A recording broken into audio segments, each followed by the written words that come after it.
बिस्मिल्लाहिर्रहमानिर्रहीम। अल्लाहुम्मा रब्बि ज़िदनी इल्मा। आज हम स्टडी करने वाले हैं चैप्टर नंबर 2 का एक बहुत बहुत बहुत इंपॉर्टेंट टॉपिक, शायद आपके वजूद का बहुत important topic, that is called as protein. अब इस प्रोटीन में जो एलिमेंट्स शामिल हैं स्टूडेंट्स, वो क्या क्या हैं? वो है कार्बन, हाइड्रोजन, ऑक्सीजन, प्लस मैंने एक बहुत बड़ा प्लस बोला है, नाइट्रोजन। राइट। अगर मैं आप लोगों से यह सवाल करूं, बात को जरा गौर से सुनिए स्टूडेंट्स, अगर मैं आप लोगों से यह सवाल करूं कि हमारे एनवायरनमेंट में नाइट्रोजन 79% क्यों है, राइट, जबकि कार्बन मेरे पास सिर्फ 0.03% है और ऑक्सीजन जो है वो अबाउट 21% है, राइट। तो आपके ख्याल में क्या इसका जवाब होना चाहिए? तो इसका आंसर स्टूडेंट्स मेरे पास ये है कि नेचर ने एलिमेंट्स की कंपोजिशन को मैनेज किया as per it's usage, right. तो आप जरा गौर से देखें कि दुनिया में आप वायरस से स्टार्ट हो, आप बैक्टीरिया की दुनिया में जाएं या फिर आप लोग प्रोकैरियोट्स में जाएं, प्रोटोक्टिस्टा में जाएं, या फिर आप लोग इससे आगे बढ़ के different form of life in the terms of plants, animals and fungi को देखें, तो आपको सब में एक चीज कॉमन नजर आएगी कि सब का हेरिडिटरी मटेरियल डीएनए है या आरएनए है, राइट। नंबर 2, अगर आप अपने वजूद में पाए जाने वाले मॉलिक्यूल्स को देखें तो आपको पता चलेगा कि सबसे ज्यादा एबंडेंट जो मॉलिक्यूल आपके पास हैं, दोज आर बेसिकली प्रोटीन्स।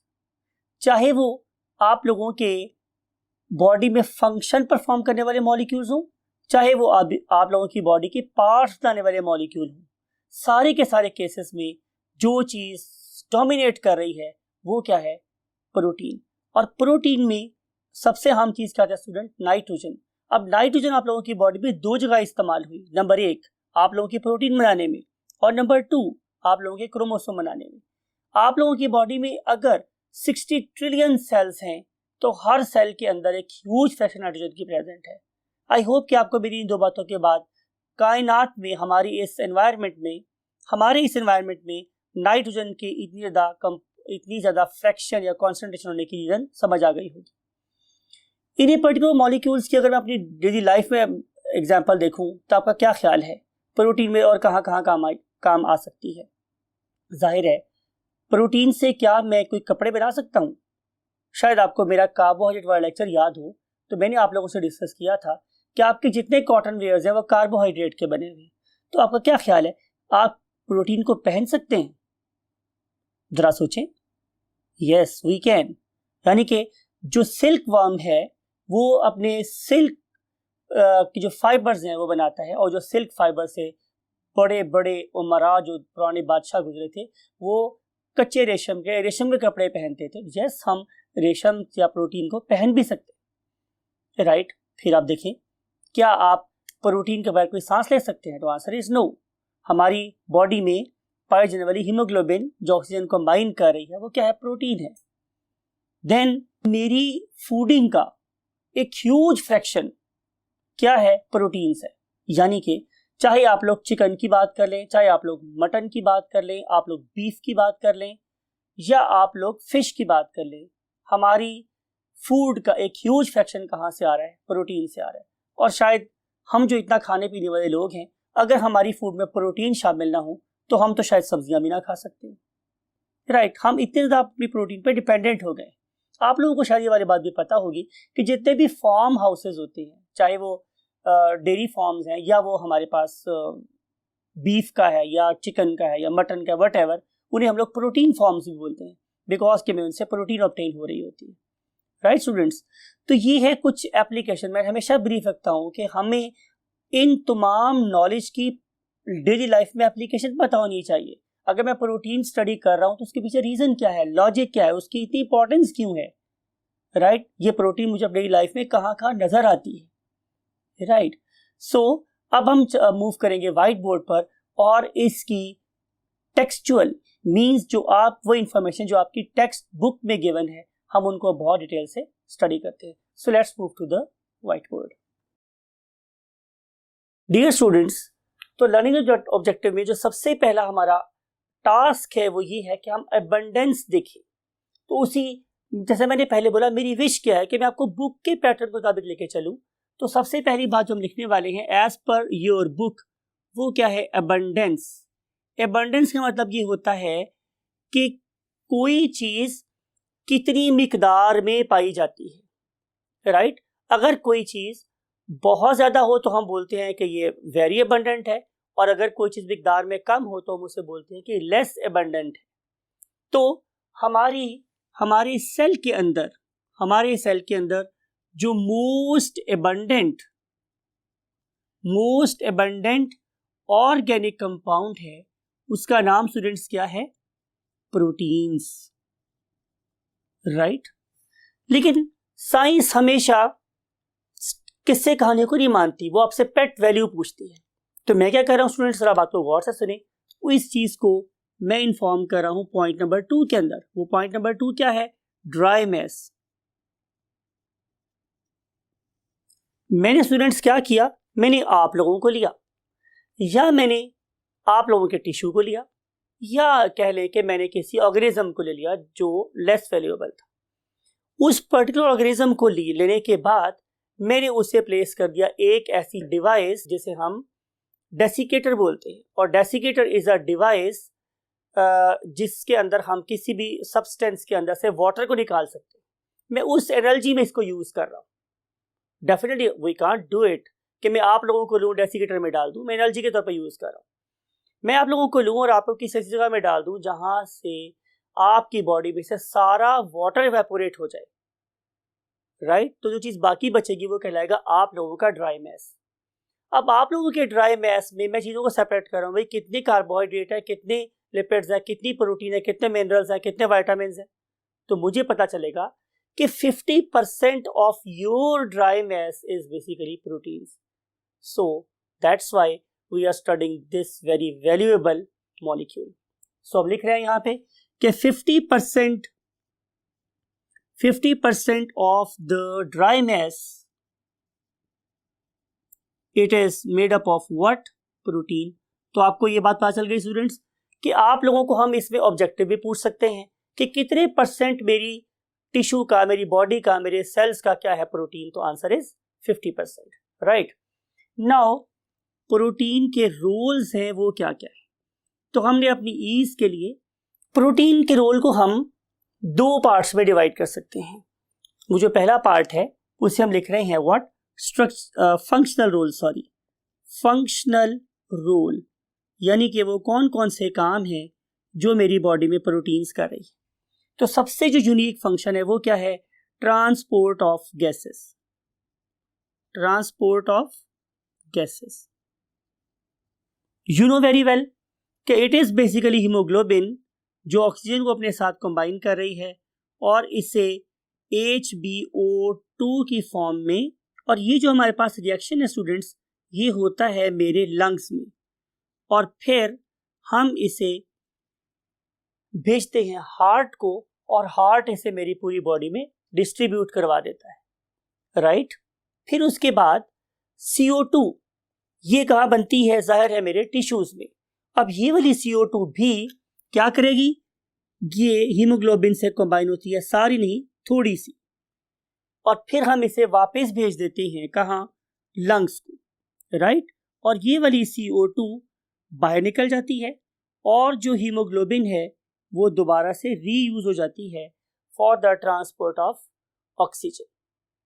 इसका मतलब ये हुआ कि for the transportation of oxygen and CO2 we are dependent upon what? Haemoglobin. तो हीमोग्लोबिन ट्रांसपोर्ट ऑफ गैसेस का काम कर रही है। फिर आप लोगों ने स्टूडेंट्स चैप्टर नंबर 3 में पढ़ना है, अभी आप पढ़ेंगे चैप्टर नंबर 3 में कि ऑल एंजाइम्स आर प्रोटीन। तो आपको ये वाली बात भी पता है स्टूडेंट्स कि आप लोगों की बॉडी में जितने रिएक्शंस हैं वो कभी भी उस स्पीड पे ना होते जितने के वो एंजाइम की प्रेजेंस में हो रहे हैं। तो ऑल एंजाइम्स आर प्रोटीन। तो मेरी बॉडी के फंक्शनल मेटाबॉलिज्म को तेज करवाने में भी प्रोटीन्स का हाथ है। फिर हम मेरी बॉडी में स्टूडेंट्स क्या प्रेजेंट है? हॉर्मोन्स। आपको पता है कि मैं सारे हार्मोन्स की बात नहीं कर रहा हूँ, लेकिन उनमें से कुछ हार्मोन्स हैं जो कि सोल प्रोटीन्स हैं और they are also carrying out what the acceleration of my metabolism, वो भी मेरे मेटाबॉलिज्म को बहुत तेज कर रहे हैं, राइट। तो ये कुछ फंक्शनल रोल्स है जो मेरी बॉडी में परफॉर्म कर रही है कौन, प्रोटीन। अब इसी डायग्राम के सेकेंड हाफ में हम मूव करते हैं सेकेंड पार्ट की तरफ, और वो क्या है कि what is basically structural role, कौन कौन सी ऐसी चीजें हैं जो कि हमारी बॉडी में प्रोटीन की बनी हुई है। स्ट्रक्चरल रोल, तो पहली बात स्टार्ट करते हैं आप लोगों के सेल से। आप लोगों का सेल किस पे बाउंडेड है, सेल मेम्ब्रेन में। तो आप लोगों की सेल मेम्ब्रेन का इंटेग्रल पार्ट है कौन, protein. It is integral part of CM stands for sale membrane. ये मेरी सेल मेम्ब्रेन का इंटेग्रल पार्ट है। और अगर मैं सेलुलर लेवल पे जाकर देखूं तो मेरी सेलुलर एक्टिविटीज को, सेल के अंदर आने वाली चीजों को और सेल के बाहर जाने वाली चीजों की जो मूवमेंट है उसे कौन रेगुलेट कर रही है, हमारी प्रोटीन्स। तो एक लिहाज से ये भी एक फंक्शनल रोल भी है, लेकिन बहरहाल ये सेल मेम्ब्रेन को बनाने में भी रोल प्ले कर रही है। फिर नंबर 2, आप लोगों के हेयर्स, जिसकी वजह से आप लोगों को स्टाइल मिलता है, more appropriate for female students and less appropriate for male, लेकिन भाल स्टाइल आपको हेयर से मिल रहा होता है। अगेन एक फीमेल फ्रेंडली बात कर रहा हूं, हमारे नेल्स, राइट, किसके बने हुए हैं, प्रोटीन्स के बने हुए हैं। उसके बाद हम अपनी बोन्स की बात करें तो मेरी बोन्स इनिशियली बहुत सॉफ्ट होती हैं और वो प्रोटीन्स ही की बनी होती है। I want to use the word matrix of the bone, right, वो किसका बना हुआ है, प्रोटीन का। लेकिन जब इसी मैट्रिक्स के अंदर आके कैल्शियम और फॉस्फेट ऐड होती हैं तो ये बोन हार्ड हो जाती है, राइट। तो बोन्स भी किसकी बनी हुई है, इसकी। फिर उसके बाद आ जाते हैं हम लोग स्टूडेंट किस पे, हार्ट पे। आप लोगों का हार्ट, आई मीन टू से हार्ट मसल्स किसके बने हुए हैं, प्रोटीन्स के। आप लोगों की आर्टरीज के मसल्स प्रोटीन्स के बने हुए हैं। आप लोगों की वेन्स के मसल्स डेफिनेटली प्रोटीन्स के बने हुए। आप जो खाना खाते हैं वो आप लोगों के मुंह से स्टमक तक कैसे पहुंचता है, ड्यू टू पेरिस्टाल्टिक मूवमेंट्स। और वो पेरिस्टाल्टिक मूवमेंट्स किस वजह से हो रही है, मसल्स की वजह से, राइट। तो आप लोगों के इंटेस्टिनल मसल्स और more appropriately muscles of the whole gut, right, gut muscles. And whenever I say gut muscle, इसका मतलब ये है कि इसमें आप लोगों की निजाम के सारे पार्ट शामिल हो गए, च्यूइंग से लेकर भी, च्यूइंग भी आपको पता है किसी में होता है, मसल्स की वगैरह जहां लगे हुए हैं, carrying out chewing of the process of chewing, sorry. फिर उसके बाद हम चले जाते हैं स्टूडेंट्स किसके ऊपर, then we want to move to the respiration.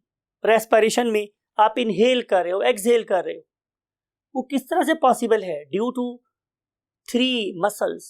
Number 1 external intercostal, फिर इंटरनल इंटरकोस्टल और फिर diaphragm, these are all muscles, right. तो आप लोगों की जो इनहेलेशन है, इनहेलेशन, और नंबर 2 पे स्टूडेंट्स व्हाट, एक्सहेलेशन, ये सारी की सारी किस पे डिपेंड कर रही है, जाहिर है प्रोटीन्स पे। तो ये कुछ स्ट्रक्चरल रोल्स हैं, खत्म नहीं हो गए स्टूडेंट्स, ये लॉन्ग लिस्ट टू कंप्लीट, लेकिन हम बात को मजीद आगे लेके नहीं जाना चाह रहे due to restriction, time restriction. तो ये लंबी लिस्ट है, अभी कुछ इंपॉर्टेंट बात मैंने आप लोगों के साथ कर ली है। अब हम चलते हैं नेक्स्ट पॉइंट की तरफ, that is the definition of what, proteins. Definition of protein,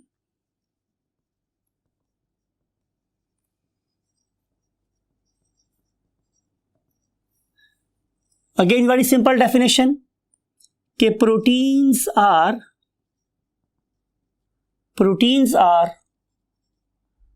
polymers of amino acids, और अमीनो एसिड जो नाम आप लोगों को अच्छा लगता हो आप लिख सकते हैं। आपको अमाइन साहब अच्छे लगते हैं आप अमाइन लिख लें, अगर आप लोगों को अमीन साहब अच्छे लगते हैं तो आप अमीन बोल लें। So proteins are polymers of what? Amino acids.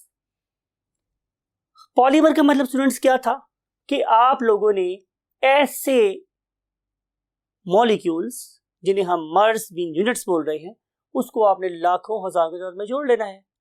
जब आप जोड़ते जाएंगे तो क्या बन जाएगा? पॉलीमर। जैसे कि wall is polymer of brick, we are polymer of cells, and what about proteins? They are polymers of amino acids, right. अब अगली सवाल कि हमारी बॉडी में या हमारी बॉडी में पाई जाने वाली प्रोटीन्स में कितने अमाइनो एसिड प्रेजेंट होते हैं? तो उसके लिए हम लोग एक टर्म यूज कर रहे हैं, हेडिंग लगा रहे हैं students, what? Number of amino acids, right. तो अब तक स्टूडेंट्स हम लोगों ने total number of amino acid जो डिस्कवर किए हैं, ठीक है, क्या लिख रहा हूं मैं? डिस्कवर्ड, जितने अब तक डिस्कवर हो चुके हैं वो कितने हैं? 170।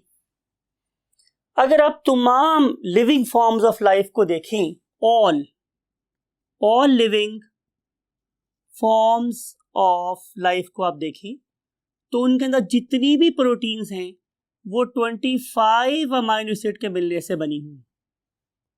और अगर आप लोग सिर्फ और सिर्फ ह्यूमन प्रोटीन्स की बात करें, इंसानों की प्रोटीन की बात करें, तो वो किसकी बनी हुई है? In total 20 different types of amino acid से मिलकर बनी हुई है। अब देखना यह है कि जिस अमाइनो एसिड का हम इतने कसीदे गा रहे हैं उसकी स्ट्रक्चर क्या है। So move to next point, that is structure of a typical amino acid. Typical amino acid, तो इसके लिए आपको सहारा लेना पड़ेगा एक कार्बन का, that is called as chiral carbon. Means वो वाली कार्बन जो बिल्कुल सेंटर में एग्जिस्ट करती है उसे हम बोलते हैं कायरल कार्बन। और इस कार्बन का हमने नाम क्या रखा हुआ है स्टूडेंट्स? Alpha carbon. ये alpha carbon, right. You know very well, बहुत दफा आपको बताया है मैंने कि कार्बन के 4 हाथ होते हैं, मीन उसकी 4 वैलेंसी है। तो हम उसको ऐसे ही यहां पे लाइन ड्रॉ कर लेते हैं स्टूडेंट्स, 1 2 3 एंड 4, राइट। एक हाथ में स्टूडेंट्स प्रेजेंट है NH2 group, this is called as amino group. This is called as what? Amino group. और इसके दूसरे एंड पे क्या प्रेजेंट है? ये डेरिवेटिव लिख रहा हूं मैं red, that is called as COOH। It is called as carboxylic acid group. Carboxylic acid group. अब इस कार्बोक्सिलिक एसिड ग्रुप को मैं यूं भी लिख सकता हूं students, bond C double bond O and OH, एक ही बात, राइट। अब इस कायरल कार्बन के या अल्फा कार्बन के 2 हाथ अभी फारिग हैं। एक हाथ में आता है R और एक हाथ में आ जाता है व्हाट? H। जरा स्टूडेंट्स बात को गौर से देखिएगा कि ये वाली तीनों चीजें means amino group, carboxylic acid group और ये वाला H, ये वाली तीनों चीजें always remain constant, always remain constant, ये कभी नहीं बदलती। तो फिर 20 डिफरेंट टाइप के अमाइनो एसिड कैसे बनेंगे? जाहिर है इस R की वजह से, राइट, इस R की वजह से, जिसे हम लोग क्या बोलते हैं? Variable. This R is basically variable, right, यानी कि ये चेंज होता रहता है और इसके चेंज हो जाने की वजह से अमाइनो एसिड की शक्ल, नेचर, प्रॉपर्टी, एवरीथिंग चेंज हो जाती है। अब अगर ये वाला R H के बराबर हो, समथिंग लाइक इट, अगर मैं यहां पे क्या अटैच कर दूं स्टूडेंट्स? H, तो ये बन जाएगा मेरे पास सबसे पहला amino acid, right, very first amino acid, यानी कि सबसे सिंपल अमाइनो एसिड। उसमें R is equal to H और इसका नाम मेरे पास स्टूडेंट्स क्या है? ग्लाइसिन, राइट, इसका नाम क्या स्टूडेंट्स, ग्लाइसिन। और अगर यही वाला R मैं बराबर कर दूं किसके, CH3 के, तो ये बन जाएगा इससे comparatively more complex amino acid, और उसका नाम है स्टूडेंट्स क्या, वेलिन, राइट। क्या मेरे पास और किसी अमीनो एसिड का नाम प्रेजेंट है, तो answer is too many. For example, other examples of amino acids, other examples of amino acids, for example leucine, isoleucine, valine, glutamine, right. ये भी सारे के सारे किसी एग्जांपल्स हैं, अमीनो एसिड्स के examples, right.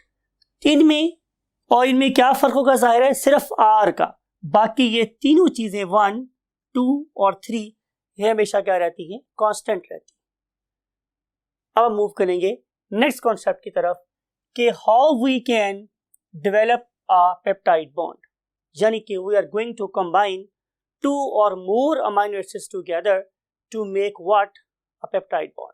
So let's move to this concept. Development of peptide bond.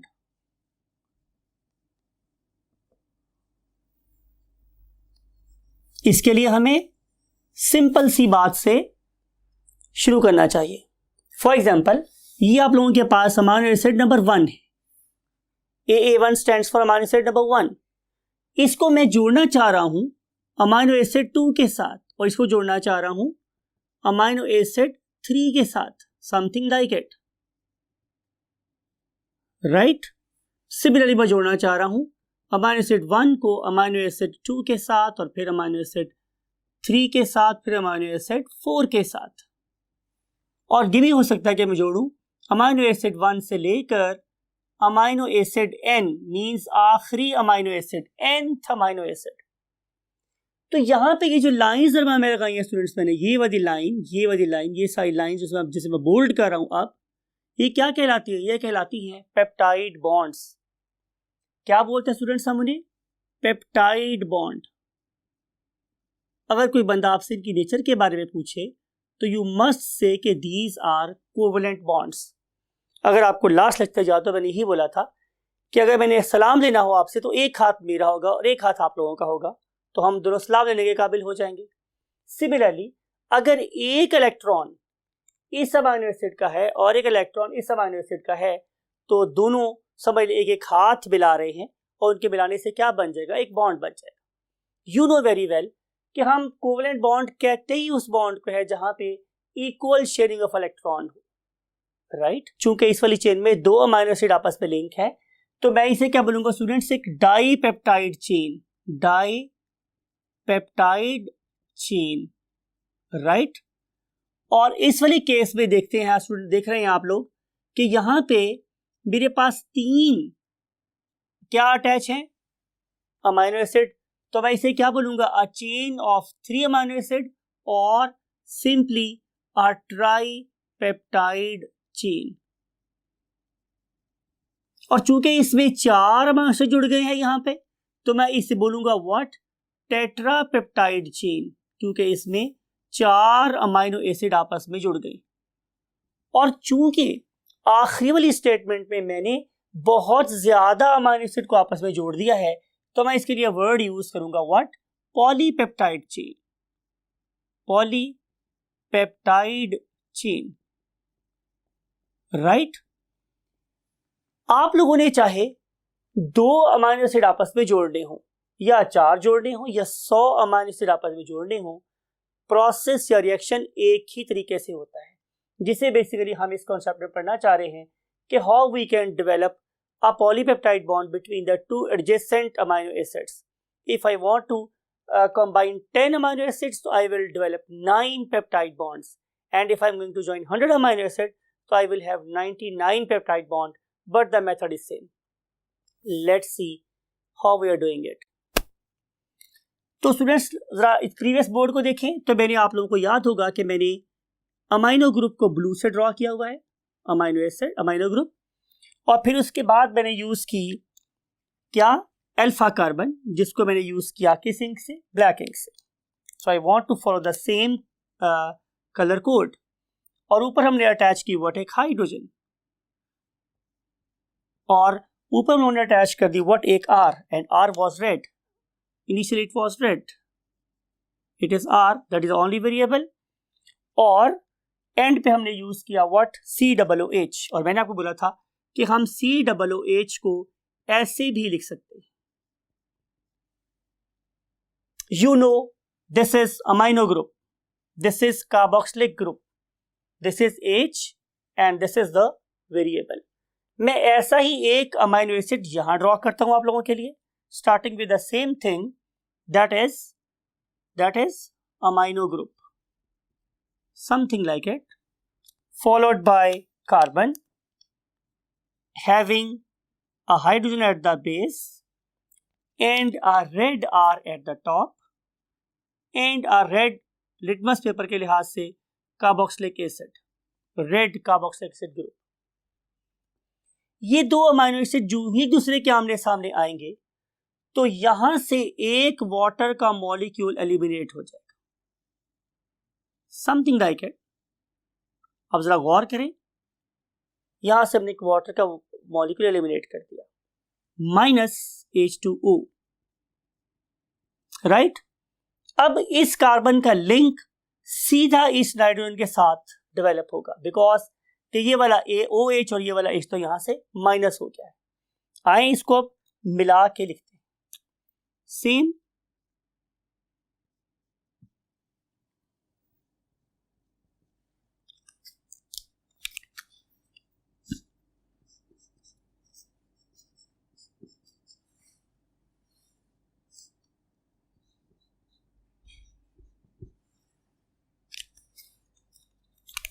somewhere here is R, somewhere here is R, same thing, and now the turning point, that is COOH over here, और आपको याद है कि यहां से एक hydrogen eliminate हो गया हुआ है और यहां से OH एलिमिनेट हो गया है, तो इस पर्टिकुलर कार्बोक्सिलिक एसिड में से सिर्फ बच गया ग्राउंड कार्बन। और अब ये जो ग्राउंड कार्बन है इसका लिंक बनेगा डायरेक्टली इस नाइट्रोजन के साथ, तो ये जो मैंने एक बहुत ही थिक सा मोटा सा बॉन्ड बना दिया है, this is called as peptide bond, right.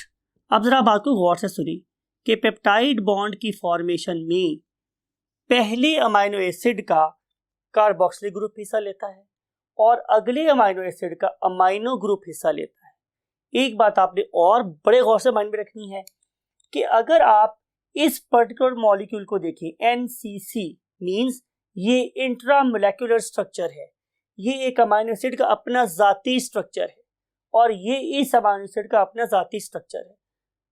बात बहुत गौर से सुनने वाले स्टूडेंट्स कि ये रिजिड स्ट्रक्चर है, ये कभी चेंज नहीं होते। ये बेसिक जो बोन है NCC वाली, ये कभी चेंज नहीं होती। हाँ, जिस एंगल को, जिस बॉन्ड को हम मॉडिफाई कर सकते हैं, मोड़ तोड़ सकते हैं, चेंज कर सकते हैं, वो यही पेप्टाइड बॉन्ड है, राइट स्टूडेंट्स।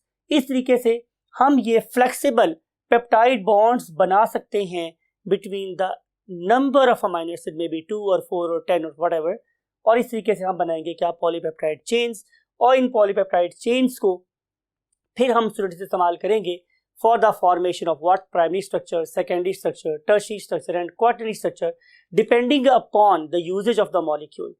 और इन पर्टिकुलर मॉलिक्यूल की डिटेल के लिए wait till next time. Take very good care of yourself and your great parents and try to distribute happiness and joy in your surroundings. Thank you very much. Thank you for patiently listening. Bye bye.